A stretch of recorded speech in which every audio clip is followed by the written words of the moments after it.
Hi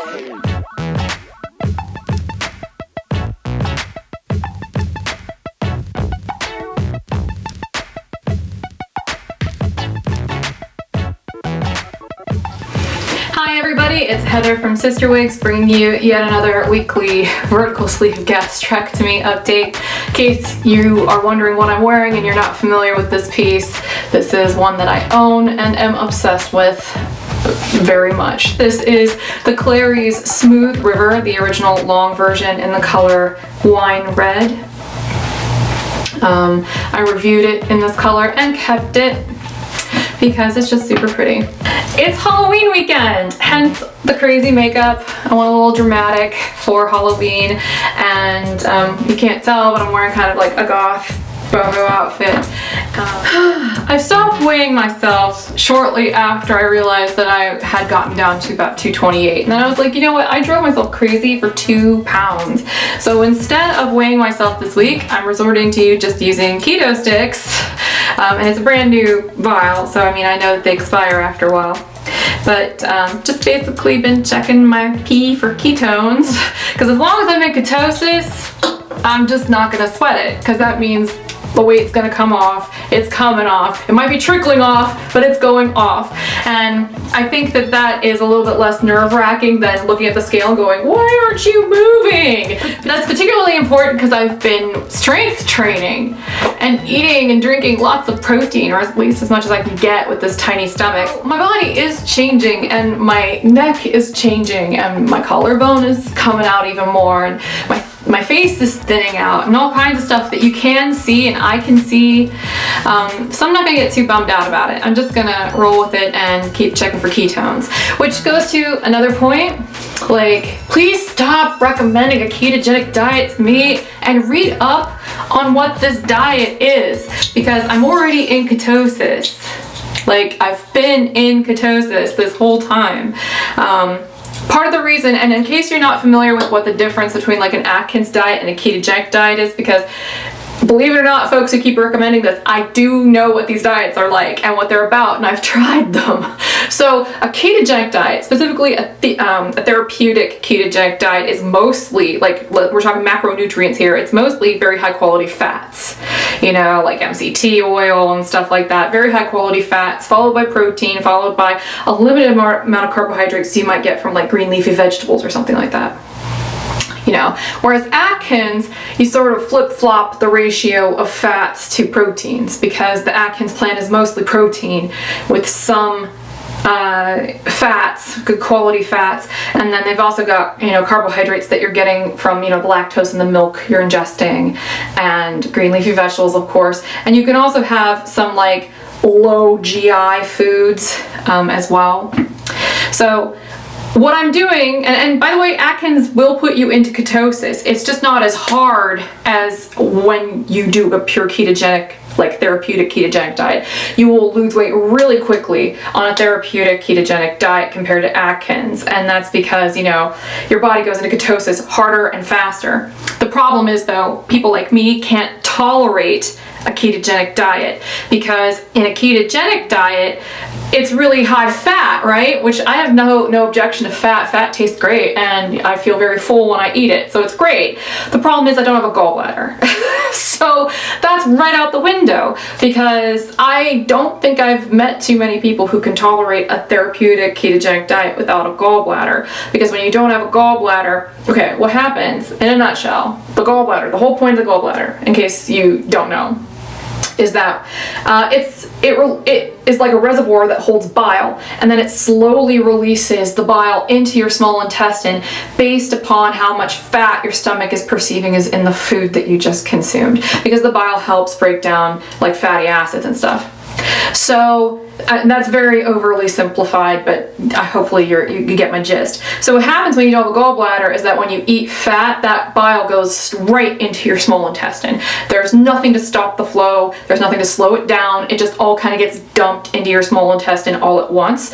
And what this happens to people who don't have gallbladders is you end up running to the bathroom like every 5 minutes, because bile is an irritant and it makes you poop, but not in a pleasant way, in a will get dehydrated, will feel very sick kind of way, and it's like that for hours until it's out of your system. And if that wasn't bad enough, like sometimes if something's got a lot of fat in it, I will straight throw it up. Like I can't eat ice cream. Like it makes me vomit. Like I can't eat that stuff. It's too high fat. And you know, so you might be like, how'd you get fat? I eat too much. But it doesn't necessarily mean I was eating all the wrong things all the time. So just wanted to throw that out there. I don't have a gallbladder. I can't do ketogenic diet. It makes me sick. But I do work really hard to make sure that my macros are mostly protein and that the fats I'm getting are deliberately consumed and high quality. Like I've been eating avocado, clotted cream, which is really rich and fatty. I've been eating, you know, coconut oil and stuff like that. And I know there's some controversy around coconut oil, whatever. I've been eating it for years with no problems. So, you know, olive oil, that sort of thing, nuts. I've been really into like macadamias and pecans. You know, I can only have small amounts, but those have been very pleasant.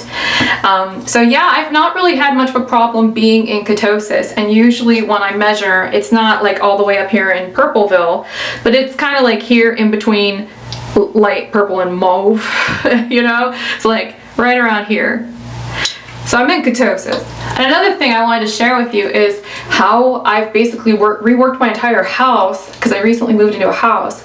I've reworked my entire house to revolve around this gastric sleeve event. Like, here's my refrigerator. So here are the contents of my refrigerator, or what you can see of it, and this was not manipulated to make it look like I'm eating better than I am. So you can see liquids still make up a large portion of my diet. So we've got some, starting in the upper left, Trimino protein infused water.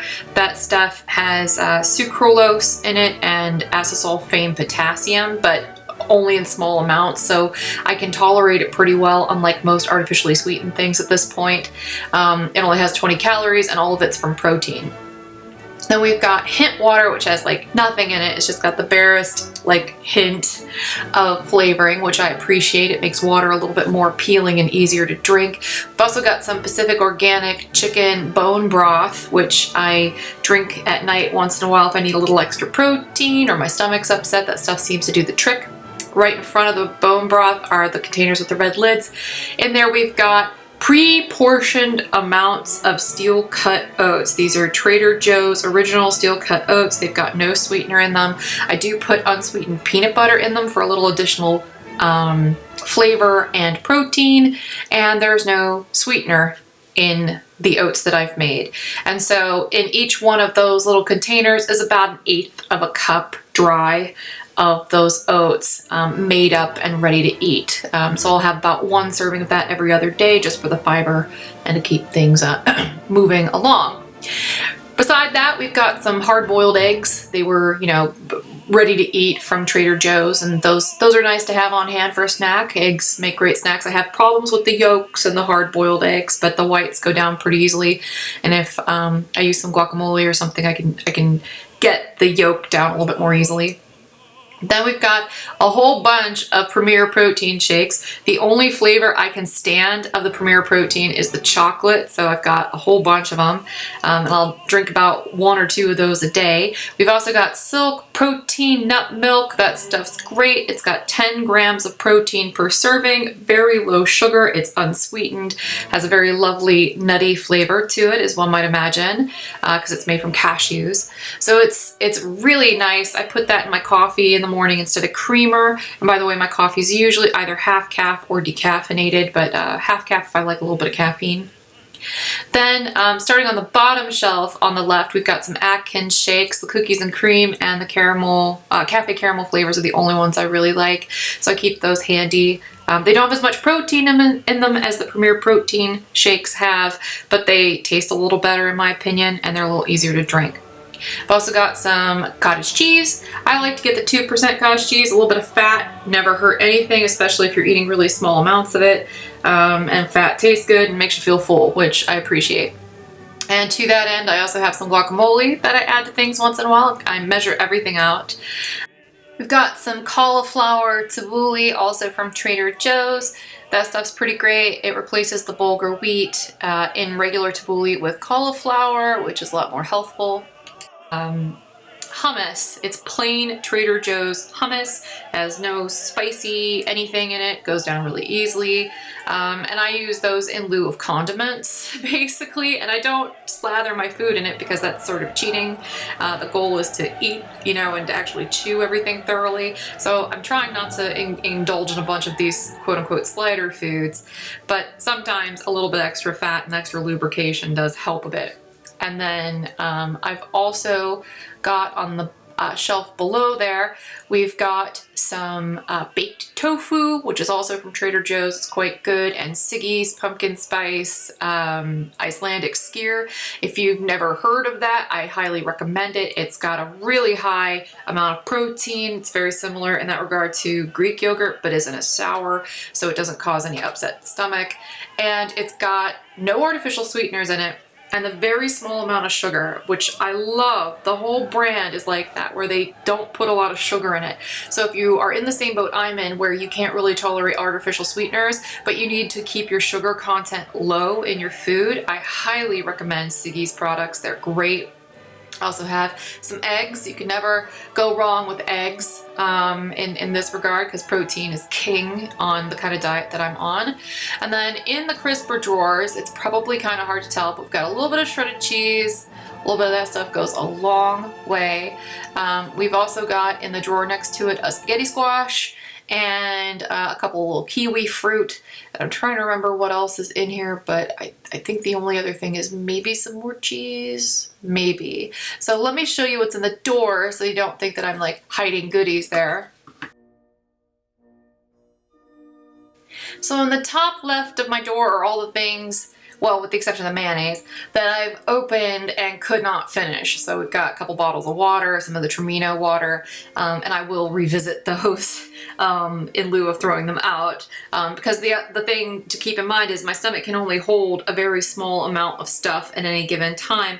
By my calculation, because I've been measuring everything before I eat it, I can get about a quarter of a cup to a half a cup down pretty easily.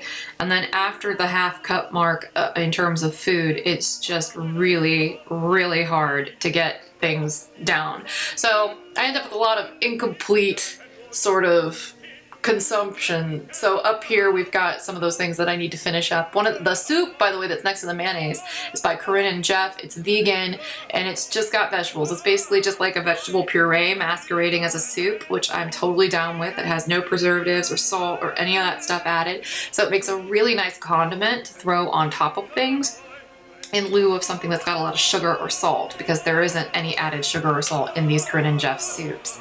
Then we've got the mayonnaise. I use real high-fat Hellmann's mayonnaise. Like I said before, fat's not really the enemy on this diet, and even though I don't have a gallbladder, I'm trying to get fat into the diet. I'm just trying not to OD on the fats. That way I don't end up running to the bathroom every 5 minutes. And then of course we've got the high-quality European-style butter. I usually buy Kerrygold, so you don't need to keep recommending Kerrygold. I'm a believer in Kerrygold, not because I think it's magical, but because it tastes delicious. So I'm all about that. I spent a lot of time in England, and all the butter, to be perfectly frank, in Devon tastes kind of like Kerrygold. It's all magical, grass-fed, delicious, full fat. So if I could find Devonshire butter, I would be buying that every stinking day in every single way. But I don't actually use that much butter, but it's nice to have on hand.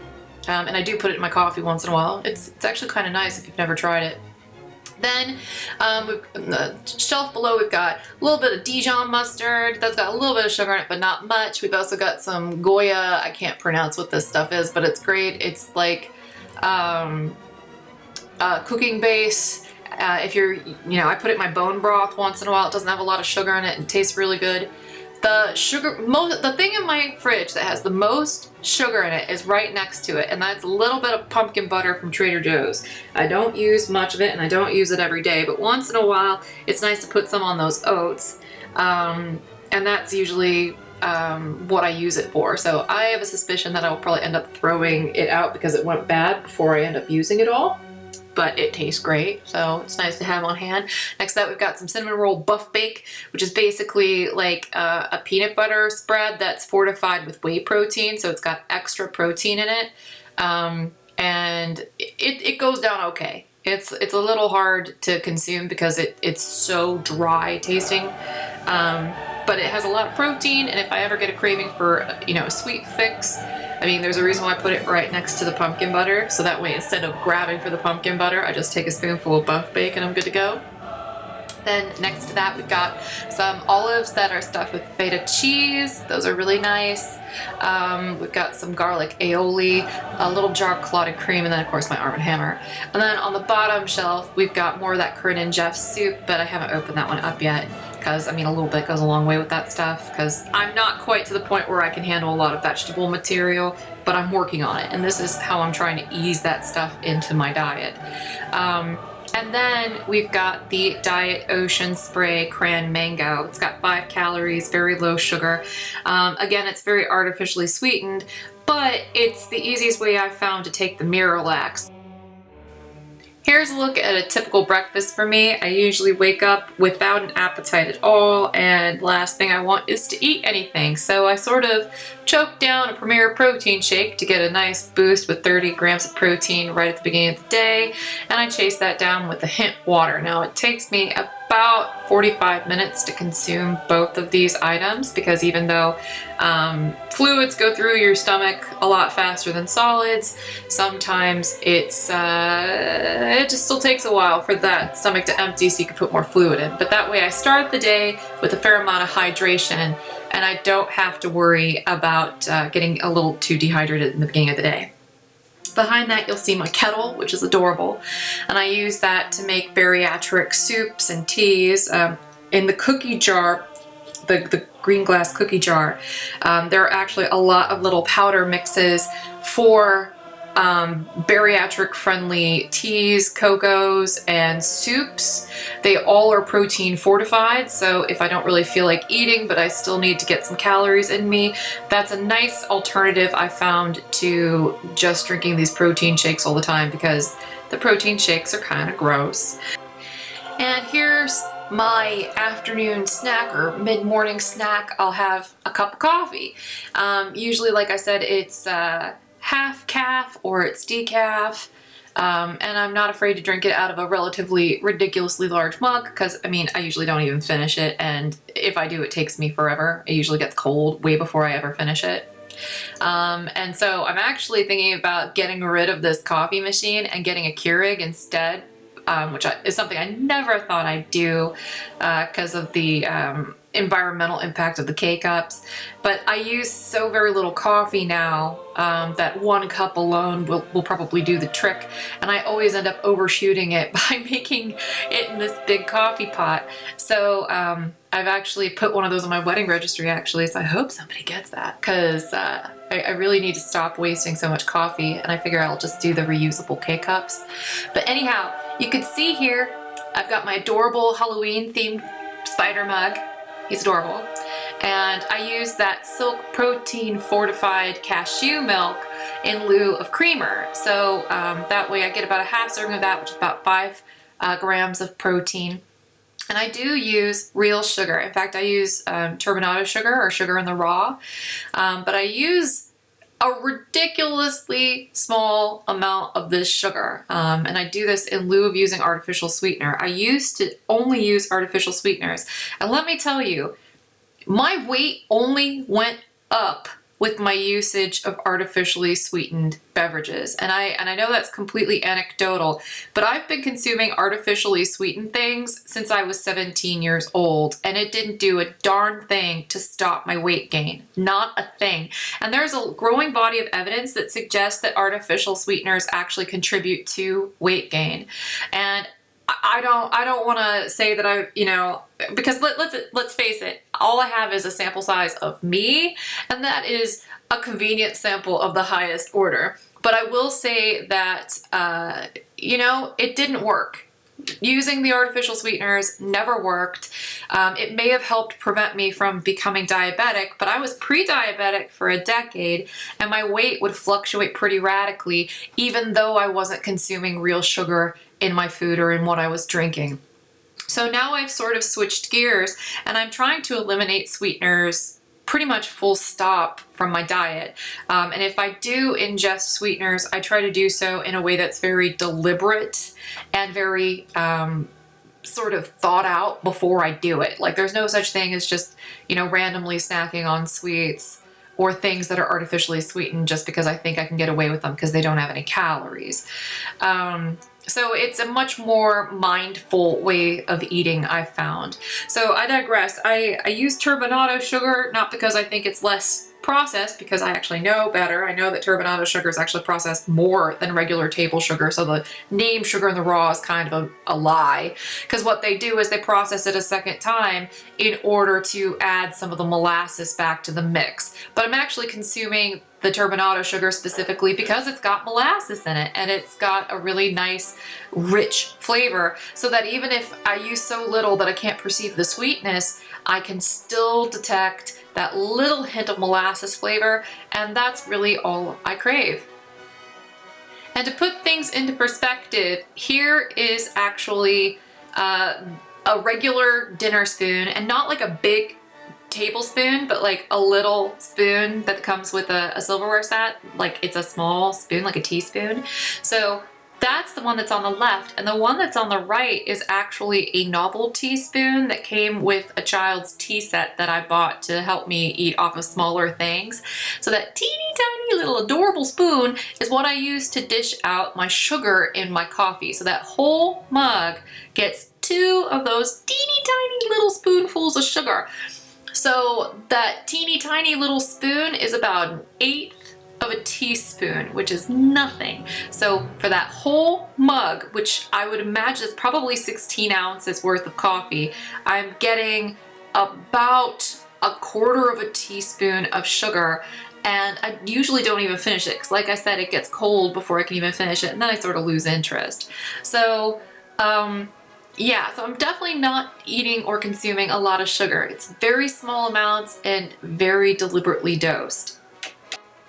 And here is what my lunch today looked like. I know it's kind of busy on this plate and might be hard to see because I've got these really cute little salad plates. This is a 10-inch salad plate. So that's not an illusion. That is a small amount of food. This is to sort of put it into perspective that this is how little I'm actually eating in any given meal where there's solid food involved. And all of this is very deliberately measured out. So what you're looking at is 1 hard-boiled egg. We've also got about 1/4 of a cup of some cauliflower tabbouleh from Trader Joe's. Gently trying to reintroduce vegetables back into my diet in small quantities, but it's been hard going because my stomach's not very big. And there's not much room for the gas to go that's generated from eating vegetables, so it's still kind of uncomfortable. But eventually, I'm sure it won't be so bad. So slowly but surely there.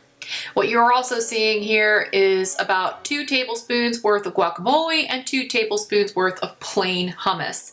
And I will use those to eat by themselves for the additional fat and fiber and the protein in the hummus, but I will also use the guacamole specifically to mix with the egg yolks to help them go down a little bit more easily, make a kind of like, you know, heart-healthy version of a deviled egg.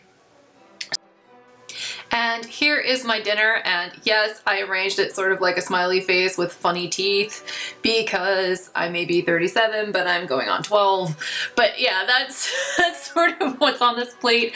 Again, this is just a 10-inch salad plate. Like there's really no use for me to eat off of gigantic dinner plates because I can barely cover up these little salad plates. So what you're looking at here, though it might be kind of hard to tell, is about 1/8 of a cup, and so it turns into about 1/4 cup prepared, but about 1/8 of a cup dry of steel cut oats with a little bit of plain peanut butter and unsweetened cocoa powder blended in. There's also a little bit of European butter on top of that. And then next to that, we've got about 1/8 of a cup, maybe a little bit more. It was kind of a heaping 1/8 of a cup of cottage cheese. And the nose in the middle there is about 1/2 of a tablespoon of that Trader Joe's pumpkin butter. I'll eat it with the oats and with the cottage cheese. Nice mixed into both, but I try not to use too much of it. So that was very deliberately measured out. And then we've got 4 little pieces I cut of the baked tofu to make his little teeth. And so that's gonna be the bulk of the protein for this meal. I'm still trying to get the hang of more animal-based proteins. So far, my diet's reverted to sort of pescatarianism. It's not been intentional, and full disclosure, I was some sort of vegetarian or pescatarian for over 17 years, and it didn't do a darn thing to help my weight. In fact, you know, I became pre-diabetic while I was ovo-lacto vegetarian. So, I mean, I know part of it's execution, but I also know that I don't necessarily thrive on a vegetarian diet.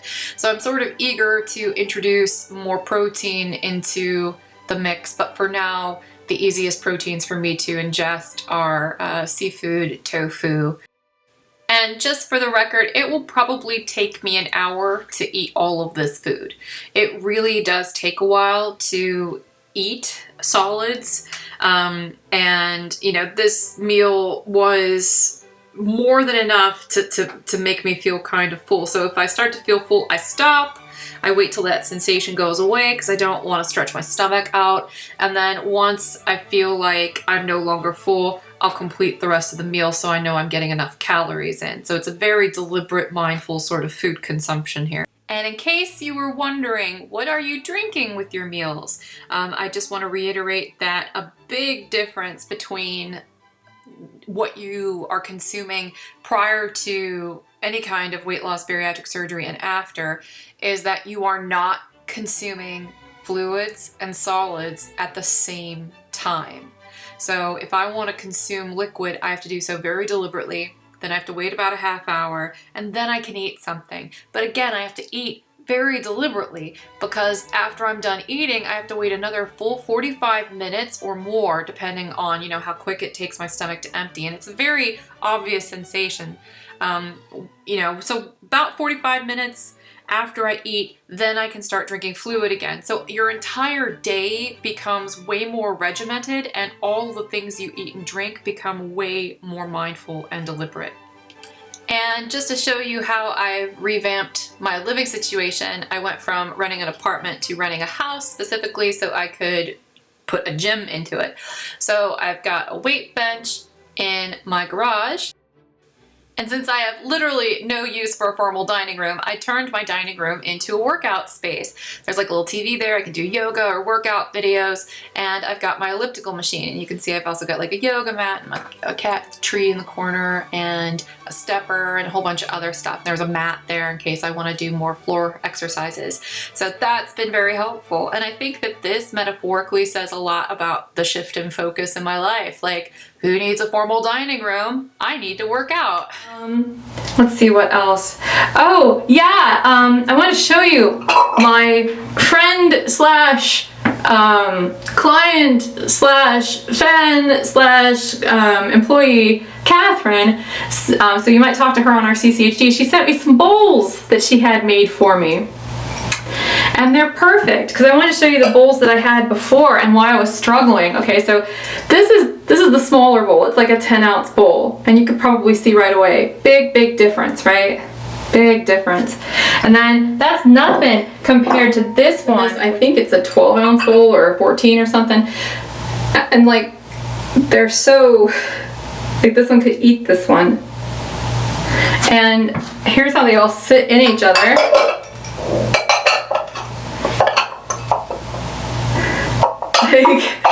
These are great. They're the perfect size. They're like 4-ish ounces, which is great for me because I mean I can't eat that much in a single go. I'm trying to get as close to 1,000 calories a day as I can, but it's rough. I'm averaging about 700 to 900 calories a day, and that's sort of a struggle. That's me trying to get protein in as much as I possibly can without forfeiting too much water, because you can't eat and drink at the same time. It's like I have to coordinate when I eat and drink all throughout the day, which takes a lot more thought, but it really cuts down on extra snacking because it's impossible to snack when you have to plan all of your drinks and all of your food. it's pretty crazy. Oh, by the way, I've been watching a crap ton of Dancing with the Stars while I've been exercising. It's pretty great. I never thought I would get into a show that cheesy. My mom got me into it because she was just really excited about it, and so, you know, it was just so cute watching her get so pumped about Dancing with the Stars. And I just started watching it, so I had something to talk to her about. But it's great to watch that, and watch these people really exerting themselves while you're just sitting there on a elliptical machine. You know? They're doing much harder things. You don't feel quite so bad. So yeah, makes the time go faster. Anyway, that's this week's update. Lost the weight down into the 220s now. Yes. And so looking out for that 225 and that 220. My goal was to get around 200 before my wedding, which is in December. So we'll see how that goes. I don't know if it's possible. Even if it's not, my dress was ordered in a really large size. They made me order a freaking size 22, and I have never worn a size 22 dress. I think it's just because formal wear is so small, but they assured me that they will get it down to whatever size I need them to, so I'm gonna hold them to that. So, thank you very much for watching, and I hope you have a great night, and I look forward to talking to you again about this next week. Bye-bye, and happy Halloween, everyone.